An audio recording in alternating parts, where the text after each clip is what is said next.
जी हां, हरियाणा में भारतीय जनता पार्टी के 90 विधानसभा सीटों पर प्रत्याशियों का पैनल तैयार। हरियाणा के मुख्यमंत्री नायब सिंह सैनी इन 2 सीटों पर चुनाव लड़ने के लिए इच्छुक। इन 2 सीटों पर हुई चर्चा। जी हां, खास रिपोर्ट है और उसके साथ साथ भारतीय जनता पार्टी के संभावित प्रत्याशियों की सूची भी आपको बताएंगे कि किस विधानसभा सीट से बीजेपी का नेता कौन चुनाव लड़ सकता है। ध्यान से इस वीडियो को शुरू से अंत तक देखिएगा। कमेंट करके जरूर बताइएगा कि किस विधानसभा सीट से किस नेता को टिकट देनी चाहिए। हरियाणा विधानसभा चुनाव को लेकर भाजपा विधानसभा चुनाव समिति की 2 दिवसीय बैठक शुक्रवार को संपन्न हो गई है। बैठक में सभी 90 सीटों के उम्मीदवारों पर चर्चा हो गई। हर सीट के लिए 3 से 5 उम्मीदवारों के पैनल बनाए गए। जिस विधानसभा क्षेत्र से बीजेपी के दिग्गज दावेदार हैं उनमें सिर्फ उन्हीं का नाम भेजा गया है, यानी दिग्गज दावेदार है जिन सीटों पर उन्हें सिर्फ एक ही दावेदार का नाम आगे भेजा है। वहीं सीएम नायब सिंह सैनी के करनाल और नारायणगढ़ सीट पर भी चर्चा हुई। हालांकि उनके विधानसभा क्षेत्र पर मोहर हाईकमान लगाएगा, यानी नायब सिंह सैनी नारायणगढ़ से भी अब की बार चुनाव लड़ सकते हैं और करनाल से तो इस वक्त वे विधायक ही हैं।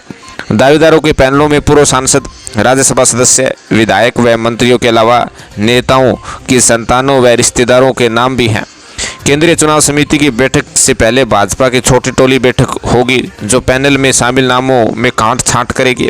इसके बाद पैनल को केंद्रीय समिति के पास भेजा जाएगा। 25 अगस्त को केंद्रीय चुनाव समिति की बैठक के बाद प्रत्याशियों की पहली सूची जारी होगी। बैठक के बाद भाजपा नेताओं ने बताया कि सभी सीटों के लिए एक एक उम्मीदवार के नाम पर चर्चा की है। इसमें पूर्व सांसदों के नाम भी है। इसी तरह मौजूदा राज्यसभा सदस्यों ने भी चुनाव लड़ने की इच्छा जाहिर की है, उनका भी नाम पैनल में है। भाजपा के मौजूदा 41 विधायकों के अलावा लोकसभा चुनाव हारे सदस्यों और नेताओं के रिश्तेदारों के नाम भी पैनल में हैं। भाजपा चुनाव समिति की बैठक के बाद हरियाणा भाजपा के शीर्ष नेताओं की एक बैठक चुनाव प्रभारी धर्मेंद्र प्रधान के घर पर हुई जो देर रात तक जारी थी। उसके साथ साथ भारतीय जनता पार्टी के संभावित प्रत्याशियों की सूची भी आपके सामने रख रहे हैं कि किस विधानसभा सीट से भाजपा किसे टिकट दे सकती है। उसके बारे में भी आप अपनी प्रतिक्रिया व्यक्त कीजिएगा। आपको क्या लगता है बीजेपी की तरफ से किस सीट से किस नेता को टिकट देनी चाहिए, कमेंट जरूर करें। से पहली जो विधानसभा सीट पंचकुला है, यहाँ से भारतीय जनता पार्टी फिर से विधानसभा स्पीकर ज्ञानचंद गुप्ता पर दांव खेलने की तैयारी में है। संभावित प्रत्याशियों की सूची में इनका नाम सबसे आगे है। अम्बाला कैंट की बात करें तो यहाँ से फिर से पूर्व गृह मंत्री और बीजेपी के सबसे कदावर नेताओं में शामिल अनिल विज फिर से यहाँ पर चुनाव लड़ने की तैयारी में है। संभावित प्रत्याशियों की सूची में इनका नाम सबसे आगे है। अम्बाला शहर से मंत्री असीम गोयल फिर से चुनाव लड़ते हुए भारतीय जनता पार्टी की टिकट पर देखे जा सकते हैं। जगाधरी की बात करें तो जगाधरी से आपको बता दें कि मंत्री कंवरपाल गुर्जर फिर से चुनाव लड़ते हुए नजर आ सकते हैं। थानेसर की बात करते हैं। थानेसर से यहाँ पर इस वक्त मंत्री भी हैं सुभाष सुदा, उन्हें फिर से भारतीय जनता पार्टी मौका देने के लिए तैयार है। कैथल की बात करें, कैथल वोट सीट में गिनती होती है और पिछली बार जो मुकाबला लीलाराम गुर्जर ने जीता था उसका गिफ्ट फिर से उन्हें मिल सकता है और भारतीय जनता पार्टी उन्हें कैथल से फिर से प्रत्याशी लीलाराम गुर्जर को बनाने की तैयारी में है। करनाल की बात करें तो करनाल से ये सीएम सिटी है और नायब सैनी यहाँ से फिर से उम्मीदवार हो सकते हैं क्योंकि बाई इलेक्शन में भी उन्होंने यहाँ से चुनाव लड़ा था और नायब सैनी के कंधों पर ही हरियाणा जीतने की सबसे बड़ी जिम्मेवारी है। वे सीट बदलते हुए नजर नहीं आएंगे, सेफ सीट से ही चुनाव लड़ेंगे ताकि अन्य सीटों पर ध्यान दिया जा सके, प्रचार प्रसार में कोई कमी ना आ सके। नायब सैनी करनाल से जो है उम्मीदवार हो सकते हैं। घरौंदा की बात करें, घरौंदा से अरविंदर सिंह कल्याण यहाँ से भारतीय जनता पार्टी की तरफ से फिर से प्रत्याशी हो सकते हैं।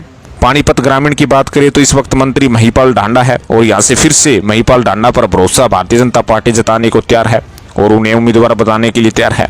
राय की बात करें तो इस समय भारतीय जनता पार्टी के प्रदेशाध्यक्ष मोहनलाल बड़ौली पर फिर से भारतीय जनता पार्टी आस्था जताती हुई नजर आ रही है। संभावित प्रत्याशियों की सूची में उनका नाम सबसे आगे है। जींद की बात करें तो जींद विधानसभा सीट से फिर से डॉक्टर कृष्ण लाल मिड्डा जी को भारतीय जनता पार्टी दांव खेलने के लिए तैयार है। सिरसा विधानसभा सीट की बात करते हैं। गठबंधन के तहत यदि गठबंधन अलोपा के साथ रहता है तो गोपाल कांडा का चुनाव लड़ना सिरसा सीट से तय है। आदमपुर की बात करें, आदमपुर से यहाँ पर भव्य बिश्नोई का चुनाव लड़ना फाइनल है। आपको बता दें कि हमेशा से ही कुलदीप बिश्नोई परिवार जिस पार्टी में रहा है वहाँ से उनकी जीत 56 साल से हुई है, चाहे भजनलाल जीते हों, चाहे जसमा जीते हों, चाहे कुलदीप बिश्नोई जीते हो, चाहे रेणुका बिश्नोई जीते हो, चाहे भव्य जीते हो। आदमपुर से भारतीय जनता पार्टी भव्य बिश्नोई को टिकट देना तय है।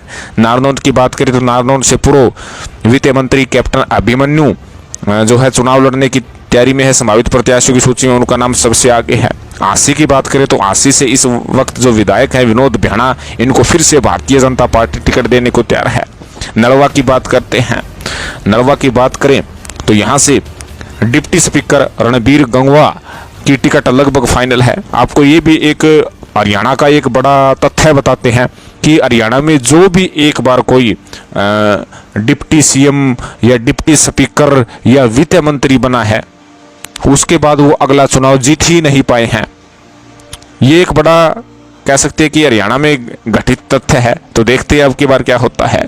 लोहारू की बात करें तो यहाँ पर जयप्रकाश दलाल फिर से चुनाव लड़ते हुए नजर आएंगे। भारतीय जनता पार्टी उनको फिर से दाव खेलने के लिए तैयार है। मंत्री भी हैं। तो शाम की बात करें तो शाम से यहाँ पर श्रुति चौधरी, जो किरण चौधरी की बेटी है, जो बीजेपी में शामिल है, उनको जो है मैदान में लड़वाया जा सकता है। संभावित प्रत्याशियों की सूची में इनका नाम फाइनल है। बवानीखेड़ा से वर्तमान विधायक मंत्री बिशंबर वाल्मीकि का नाम इस सीट से फाइनल है।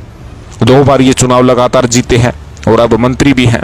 गढ़ी सांपला की लोई की बात करें तो यहाँ से कृष्णमूर्ति हुड्डा का नाम संभावित प्रत्याशियों की सूची में सबसे आगे है।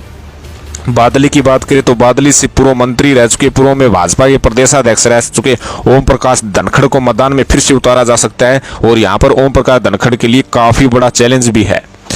नांदल चौधरी की बात करें तो यहाँ से इस वक्त जो मंत्री है डॉक्टर अभय सिंह यादव, यहाँ से फिर से भारतीय जनता पार्टी जो है उतारने के लिए तैयार है। बावड़ की बात करें तो बावड़ से डॉक्टर बनवारी लाल जो है यहाँ से फिर से तीसरी बार उम्मीदवार हो सकते हैं। आपको बता दें कि डॉक्टर बनवारी लाल ऐसे थे 2019 में जो मंत्री थे और जीत दर्ज भारतीय जनता पार्टी की टिकट से की थी। मंत्री होते हुए अन्य काफी बड़े बड़े मंत्री हार गए थे, लेकिन डॉक्टर बनवारी लाल जीत कर निकले थे। तीसरी बार फिर से यहाँ पर लगातार मौका मिलता हुआ नजर आ रहा है। वहीं कोसली की बात करें तो कोसली से लक्ष्मण सिंह यादव को फिर से मौका यहाँ से जो है भारतीय जनता पार्टी की सीट से दिया जा सकता है। कोसली एक तरीके से भारतीय जनता पार्टी की सेफ सीटों में से एक है। वही यदि बात करें गुड़गांव विधानसभा सीट से, हालांकि पिछली बार यहाँ से बीजेपी ने अपने मंत्री की जगह सुधीर सिंगला को मैदान में उतारा था, लेकिन फिर से यहाँ पर सुधीर सिंगला को ही भारतीय जनता पार्टी जो है टिकट दे सकती है। सोहना की बात करें तो संजय सिंह जो इस वक्त मंत्री भी हैं, उन्हें जो है फिर से भारतीय जनता पार्टी जो है दाव खेलती हुई नजर आ सकती है। पलवल की बात करें तो दीपक मंगला परफेक्ट भारतीय जनता पार्टी की लिस्ट में बनते हुए नजर आ रहे हैं। ओडल से जगदीश नायर जो इस वक्त विधायक भी हैं, उन पर आस्था जो है भारतीय जनता पार्टी जताती हुई नजर आ सकती है। बल्लभगढ़ की बात करें तो मूलचंद शर्मा को यहाँ से भारतीय जनता पार्टी फिर से मौका देने की तैयारी में है और संभावित प्रत्याशियों की सूची में इनका सबसे नाम आगे है। फरीदाबाद की बात करें तो नरेंद्र गुप्ता को मैदान में भारतीय जनता पार्टी फिर से उतारने के लिए अग्रसर है। तिगांव की बात करें तो तिगांव से राजेश नागर को फिर से यहाँ से मैदान में उतारा जा सकता है।